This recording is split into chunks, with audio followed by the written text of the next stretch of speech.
Дякую за такий вступ. Як сказав один знайомий рок-музикант, «Accidentally I became a rockstar». Ми Web2 Music Tech проєкт. Плануємо інтегруватись в блокчейн, робимо перші кроки. Я дуже зацікавився тим, що є українські фаундери, український блокчейн Седра. Почав з ними спілкуватись і отримав сюди запрошення. Наша команда дуже досвідчена в музичній індустрії. Ця людина має 2 екзита зі стартапів. У цієї людини багато золотих платинових дисків в Штатах. Відомий продюсер. Я працював 10 років на Universal Music, найбільша світова музична компанія. Ну, взагалі, мій бекграунд – це наукова діяльність, але моя нездорова пристрість до музичної індустрії привела мене туди, і я там залишився. За роки в індустрії я інтерв'ював дуже багато починаючих талановитих артистів. Більшість з них робить вдома треки на комп'ютері, завантажує на Spotify, сподіваючись на успіх, отримує в середньому 4 євро на місяць. І якось існують, беруть там 2-ю, 3-ю роботу, і так воно все проходить. Я знаю цю кухню зсередини, розумію, чому це робиться, чому такий результат.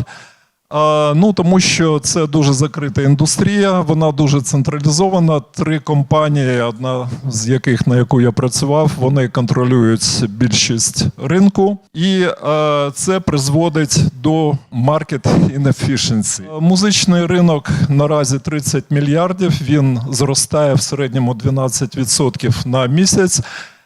На рік, вибачте, 70% це музичний стрімінг, в якому є 700 мільйонів користувачів сьогодні, і ця цифра за 3 роки збільшиться до 1 мільярду. Ми працюємо для 20% цього майбутнього мільярду. Це саме ті люди, які шукають нових артистів і нову музику. Наші користувачі – це починаючі, це незалежні артисти, ті, які не мають контрактів, це переважна більшість артистів. І також їхні фани, зазвичай це від кілька сотень до кілька тисяч людей.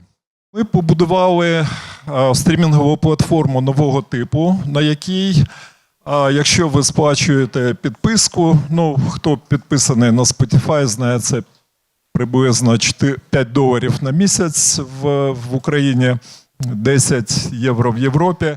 Ми відрізняємось тим, що наш користувач може до 50% своєї підписки розподіляти серед тих артистів, які подобаються, тобто підтримувати їх матеріально.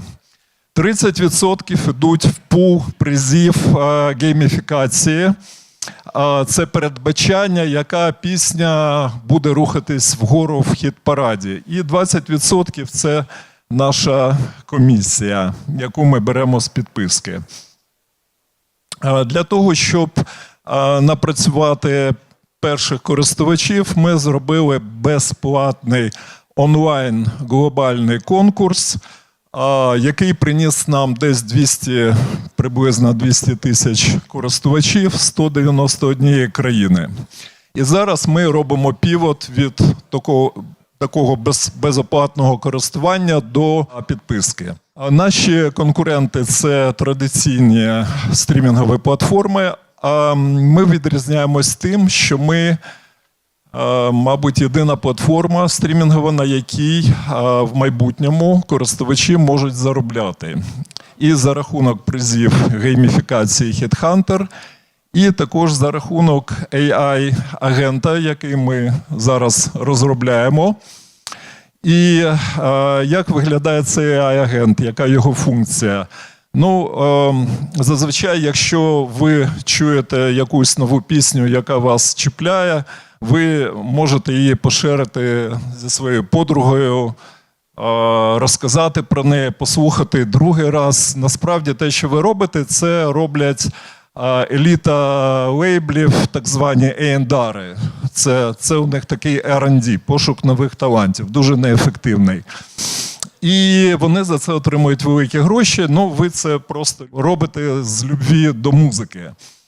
І ми хочемо це конвертувати в гроші для вас. Наприклад, ви почули нову пісню, відправили подрузі, а також відправили на платформу Джукі лінк на цю пісню. AI-агент прийняв цей лінк, проаналізував пісню за суто технічними параметрами.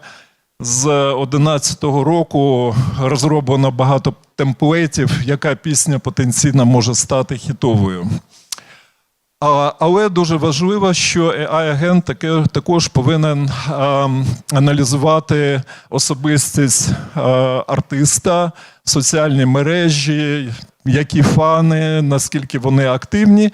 І якщо AI вважає, що є потенціал цієї пісні, AI контактує з цим артистом, надає стандартний контракт.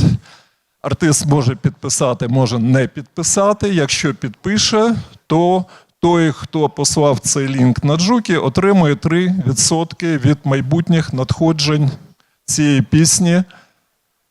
І це такий інсайдерський заробіток музичної індустрії, коли відомі продюсери бачать, що пісня має потенціал і кажуть, там, окрім того, що ви мені заплатите фі, ви також, будь ласка, там, надайте мені там, від 2 до 5% майбутніх надходжень від цієї пісні.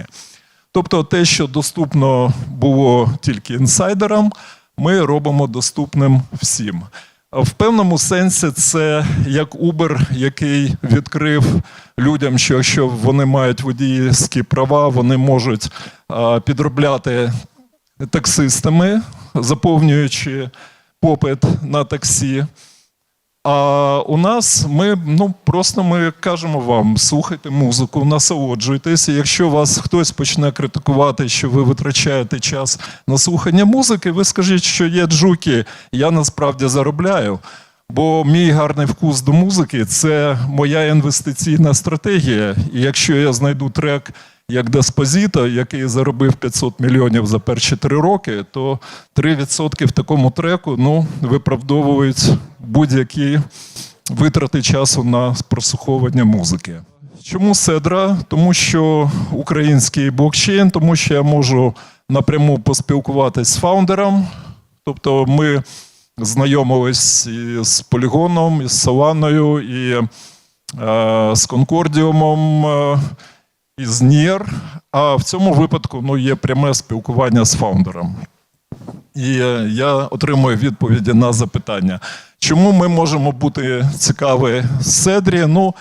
Тому що коли ми започаткували свій конкурс, в нас за перший рік з'явилось десь 1300 публікацій, які ми не ініціювали. Там і Billboard, і Rolling Stone, і Music Week, і The Wired Magazine. Писали, бо журналістам було цікаво те, що ми робимо. Тобто ми можемо промотувати Седру. Нам дуже потрібен блокчейн в парі до AI. Тому що якщо ви відкрили новий Деспозіто, то треба, щоб це було сек'юрно, щоб вся інформація про це зберігалась. І коли щомісяця приходять гроші від монетизації пісні, де у вас 3%, щоб ви їх чітко отримували. До того ж, у нас є функція голосування, є функція HitHunter, гейміфікація, яка добре лягає на блокчейн. Такий собі відкладений кешбек на музику, музичний кешбек. Да? І дуже цікаво. Я думаю, що це дійсно має зацікавити широке коло користувачів, слухачів, які таким чином в майбутньому зможуть отримувати відсотки, пасивний дохід від цих цифрових активів.